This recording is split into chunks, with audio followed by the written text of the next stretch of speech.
Shoes foi a empresa que vocês mais pediram nesse último domingo, não, nessa última semana pra eu falar hoje, nesse domingo que tá no meio do carnaval. E que se você tá assistindo esse vídeo, olha, parabéns, porque você tira esse feriado aí pra estudar ou talvez colocar as coisas em dia. Mostra que você realmente está interessado em investir melhor o seu dinheiro. Eu não sou muito da folia, não sou muito do carnaval, já fui no passado. Hoje estou aproveitando esse feriado aí pra colocar algumas leituras, algumas séries, trabalhar um pouquinho também, enfim, vida que segue, né? A questão é o seguinte, gente, Shoes, ela é uma empresa que ela é pequenininha na nossa bolsa de valores. Ela tem um valor de mercado de aproximadamente 800 milhões, então ela pode sim ser considerada uma small cap. Só que se você está procurando algum nível de governança corporativa nela, você pode tirar o seu cavalinho da chuva, porque ela tem uma gestão mais familiar e ela não atende a todos aqueles pré-requisitos que a bolsa de valores exige para ter algum nível de governança corporativa. Hoje a gente pode encontrar duas ações de Shoes, as ações ordinárias e as ações preferenciais. Porém, você só consegue negociar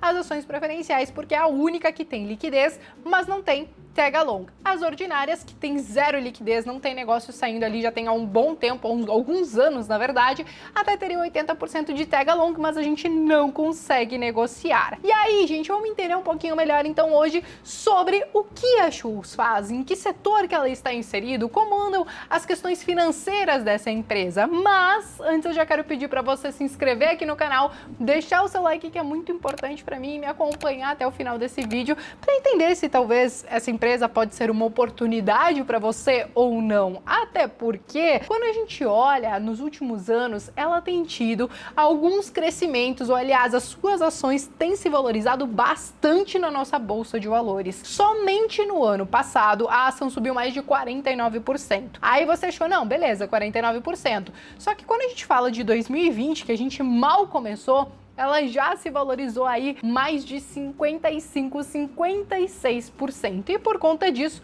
muitas pessoas ficam de olho pensando, caramba, o que tem nessa empresa aí que talvez a gente não enxergou e não conseguiu aproveitar toda essa alta? Ou sei lá, o que será que tem nessa empresa que talvez ela pode sim subir mais? Não sabemos, não temos bola de cristal. Mas no final você vai me dar a sua opinião no final desse vídeo, tá? Pois bem, gente, a Shoes, ela está listada no setor de bens industriais e ela tem seu capital aberto desde 1994. Ela tem basicamente duas principais divisões, que é a divisão de compressores e a automotiva. Se você não sabe do que eu tô falando, tô deixando aqui na tela para vocês o que ela produz, alguns produtos do seu portfólio, que são basicamente utilizados para usos domésticos, tem inclusive até algumas ferramentas, tem inclusive alguns equipamentos de jardinagem, mas ela também faz esses compressores para motobombas, também tem alguns compressores ou enfim, alguns equipamentos que ela produz para essa indústria automotiva, que é uma que ela tem feito bastante investimento, inclusive ultimamente, tá? Por quê? Quando ela olha para o setor agrícola, que está tendo uma demanda um pouquinho maior por essa área automotiva e também alguns equipamentos, então ela está fazendo alguns investimentos para tentar se aproveitar dessa demanda um pouquinho maior. E aí, gente, o que acontece? Quando a gente fala do setor industrial em si, em 2017 ele cresceu, em 2018 ele cresceu, porém chegou em 2019 e o saldo foi que ele teve uma retração de um pouquinho mais de 1%, depois de 2 anos consecutivos de crescimento. E aí você deve estar pensando, caramba, Bea, será que a gente está entrando numa recessão? Não é o que os especialistas acham. Eles acreditam que essa retração foi por conta de algumas incertezas no mercado externo e também por essa retomada na economia que está devagar. Ela está acontecendo, mas ela está muito mais lenta do que as pessoas gostariam. Mas o que eles acreditam é que para 2020 o setor industrial deve voltar a crescer em mais de 2%, e quando a gente olha para 2021, ele deve crescer aí entre 2 e 2,5% também. Então, se esse setor voltar a crescer, as empresas que estão inseridas dentro desse setor, e claro, se forem bem geridas, podem se aproveitar desse movimento. E aí vamos lá, gente, vamos falar um pouquinho então sobre a parte financeira da Shoes. Ano após ano ela tem sido consistente na entrega de resultados e ela tem conseguido fazer um trabalho aí de formiguinha e ir crescendo aos poucos. Quando a gente fala do resultado do terceiro trimestre de 2019, que é o que a gente tem, tá? Porque o próximo só vai ser entregue agora no dia 27 de fevereiro, ela teve um crescimento no lucro de mais de 36% em relação ao mesmo período de 2018. Ela entregou um lucro de quase 30 milhões de reais. Quando a gente fala da receita líquida, ela também teve um crescimento de mais de 10%, entregando uma receita líquida de aproximadamente 245 milhões de reais. Para vocês entenderem, como eu falei para vocês, ela tem algumas unidades nos Estados Unidos, tem algumas unidades também de distribuição e também a própria indústria lá na China, e aí por conta disso ela tem algumas receitas e algumas despesas em dólar. Hoje, 21% da receita dela é do mercado externo e os outros 79% é do mercado interno. Ela tem aí parte das suas dívidas em dólar e também parte da dívida em real. É claro que a oscilação do dólar pode afetar positivamente e negativamente no resultado da empresa, mas não é um impacto assim tão grande, porque da mesma maneira que ela tem algumas despesas nessa moeda, ela também tem algumas receitas. Quando a gente fala do endividamento da companhia,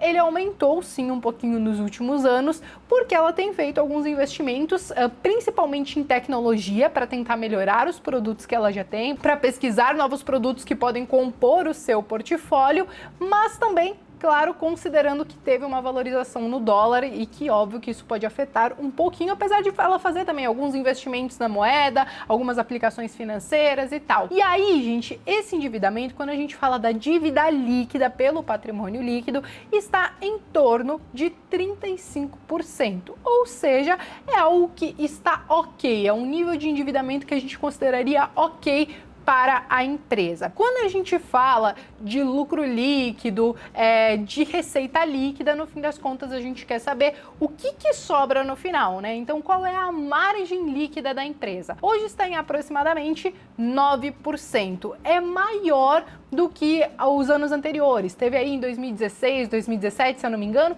que era algo em torno aí de 5%, 6%. Então, ano após ano, eles têm conseguido melhorar esses indicadores. Quando a gente fala da margem EBITDA, que é diferente da margem líquida, que basicamente diz sobre toda a atividade operacional da empresa, os ganhos que ela teve com a atividade operacional, essa margem EBITDA está em 13%. Falando um pouquinho do ROI, que é o quanto a empresa consegue retornar sobre o seu patrimônio líquido, está em 15,9% e também é maior do que os anos anteriores, vem crescendo pouco a pouco. Bom, se a empresa teve lucro, então isso quer dizer que ela distribui também alguns dividendos. Porém, quando a gente fala de Schultz, ela não é uma exímia pagadora de dividendos, ela acaba sendo uma small cap, então acho que quem acaba investindo nela é muito mais pensando na valorização, que ela já mostrou bastante valorização, do que nos dividendos. Ela pagou 24 centavos por ação no ano de 2019, o que equivale a basicamente 1,5%